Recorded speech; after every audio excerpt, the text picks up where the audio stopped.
Now we have this hoti, causal of explanatory hoti, we can translate it for, and then katos, just as. This is a comparative adverb, just as. Just as, where's the nominative case? Here. It's getting comparative. Just as ta pateimata. These are sufferings. The nominative, neuter, plural of pateima. The sufferings. And then the genitive of possession of Christos, tu Christo. The same sufferings that he suffered, you are suffering. Except he was constantly under pressure, the Lord Jesus Christ. Except he also suffered a suffering that you are never going to suffer, and that is the cross, the imputation and judgment of billions and billions of sins in his body. You're never going to suffer that. You're going to have, oh yeah, you can be a candidate for his physical suffering from 9 a.m. to 12 p.m. at the cross, before the cross. You can suffer that, but not the 12 p.m. to 3 p.m. suffering of him taking all the sins of the whole world. So other than that, yes, his sufferings can be your sufferings. So, for just as the sufferings of Christ, perisiue, we saw this word huper perisiue in our passage, but this is overflow,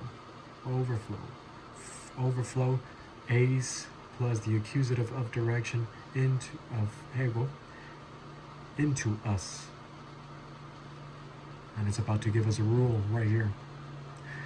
For just as the sufferings of Christ overflow into us, and then we have an adverb that says in thus way, in this manner, but no, we're going to translate it in terms of degree, to the same degree also. And then where's the nominative? Where is the nominative here? Hey paraklesis. You should know this word by now. This is the noun, paraklesis. We've seen the verb, parakalumeta. We've seen the infinitive, parakalein. We've seen the participle, parakalon. So, to the same degree, hey paraklesis. The comfort. Possessive genitive, our comfort. Our comfort, guide, this is also a sense of also, adjunctive rather. Our comfort also, perisue, overflow, dia plus Christo, through us. Through us. Okay, so this is a rule. What do we have? For just as the sufferings of Christ overflow into us, in this manner, to the same degree, our comfort also overflow through Christ. So it overflows to you to the same extent that you are suffering for Christ. Here's pateima of Christ. Say that you're suffering 20% pressure. Whatever 20% means, I'm just using a number to illustrate a point. If you're suffering 20% pressure, then you are poured in also at the same time 10% or 20% paraklesis, comfort.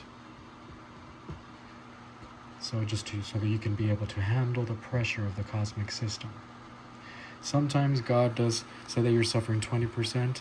He will give you, 18% comfort, so that the pressure can be felt and it can motivate you to apply more and apply more and apply more. But he always gives you enough so that you can be able to handle it. And so this is a rule right here. To the extent that you suffer pathema of Christ, you suffer the comfort. You receive the comfort of Christ, so that you also can give it to other people. Over and over and over again in 2 Corinthians, we see the vertical relationship preceding the horizontal relationship. We've seen it in every single chapter. I remember back in 2012, I was reading 2 Corinthians from the English and the NIV, and I did not know any Greek, but I grasped onto this. I thought it was the biggest breakthrough. I was elated as can be, like a little child. Just to give you an idea, of how much doctrine I knew. Zilch, nothing. Okay, so the vertical precedes the horizontal. Now we can go on to our passage once again. We see that Paul was comforted through the comfort of Titus. So who was comforted first? Titus. He was comforted through the report of the Corinthians. Then he took the report to Paul, and Titus comforted Paul. We see the horizontal relationship, the vertical relationship, and then the horizontal relationship in both Paul and Titus. Okay, we can move on to verse 7. And what does this say in the NIV? And not only by his coming, but also by the comfort you had given him. So he was comforted first, and then he comforted Paul. And not only was that comfort because of his coming, but because of the report, the comfort that he received from them. So here we see the Corinthians in a way blessing the pastors, the apostles. Titus was not an apostle, but he did have the delegated position of apostle. Okay, let us go over the Greek. And it says, they, we're going to translate it and. We can actually go but if we're going to make it good English, it's and. And, not, and monos, which is only or alone, but it's and not only. And not only, and they parousian, and plus the dative of instrument of parousia. And not only by his coming, the intensive pronoun of autos is in the genitive, pointing back to Titus. It uses the intensive pronoun to not repeat Titus once again. And so we just saw by his coming. And not only by his coming, by the coming of him, of his. And then Allah, this adversative conjunction, but also and plus the dative of instrument once again, by the comfort. Paraklesis, the comfort. By now you should know this word. We've seen it over and over again. By the comfort, which, by the comfort that we have a relative pronoun here, you would expect it to be in the same case as this, right? Because this is the antecedent of this relative pronoun, and that's exactly right. If it was a different case, that it would not point back to this as the antecedent, you would have to look for something else over here that would be the same case. So here, by the comfort, by which, that's what we're going to translate. It's a relative pronoun. It's in the dative. Agreeing with this, so we still have that instrumental idea. By the comfort by which, parakleithei, the aorist passive indicative of parakaleo, is the aorist tense. And it's a culminative aorist going regarding in one entirety the time that Paul was comforted. But regarding it from the results, he carries on his happiness and he's ready to take it on to Paul. The passive voice, Titus receives the action of the verb. He's the one that receives the action of the verb.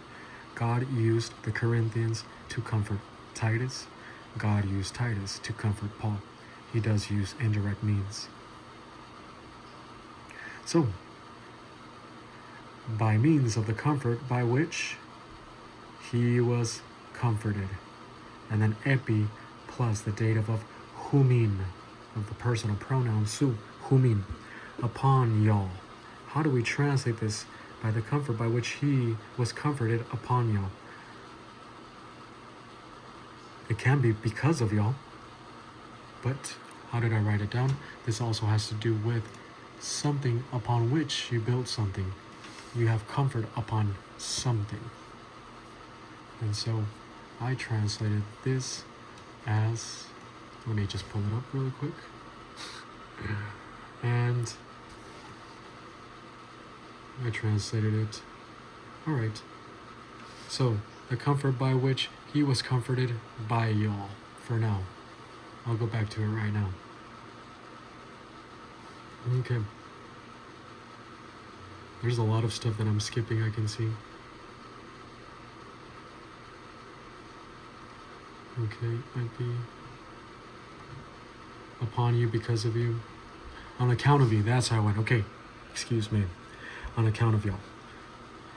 So what do we have thus far?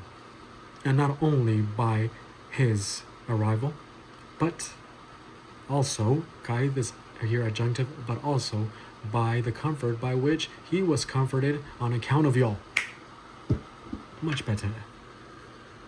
Okay, so we can move on. We have a present active participle of anangelo. Do you see this is a compound word? This is from which we get the word angel.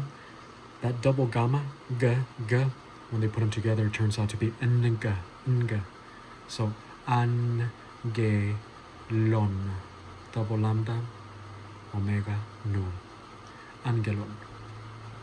We get the meaning of an angel is actually a messenger, one who brings a message, the one who announces a message.